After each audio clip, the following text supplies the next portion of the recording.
उदयनराजे भोसले यांच्या प्रचारार्थ साताऱ्यात झालेल्या सभेमध्ये देवेंद्र फडणवीस यांनी शरद पवारांवर निशाणा साधत टीका केली आहे।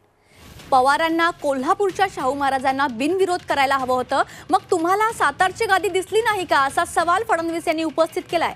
आधी शशिकांत शिंदे यांचे नाव जाहीर झाल्यानंतर उदयनराजे यांचे नाव जाहीर झाले आणि त्यामुळे दुटप्पीपणा झालेलाच नाही असं उत्तर जयंत पाटील यांनी फडणवीसांना दिलं।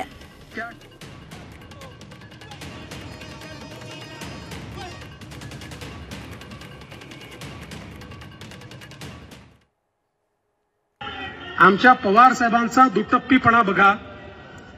कोल्हापूरला जातात आणि त्या ठिकाणी सांगतात शाहू महाराजांच्या विरुद्ध तुम्ही उमेदवार उभा केला, किती चुकीचं आहे, त्यांना तुम्ही त्या ठिकाणी निर्विरोध द्यायला पाहिजे होतं।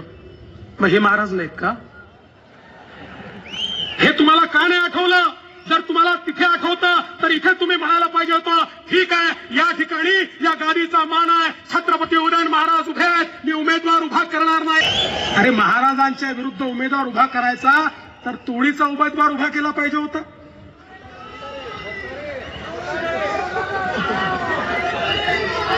तुतारीची पिपाणी होणार।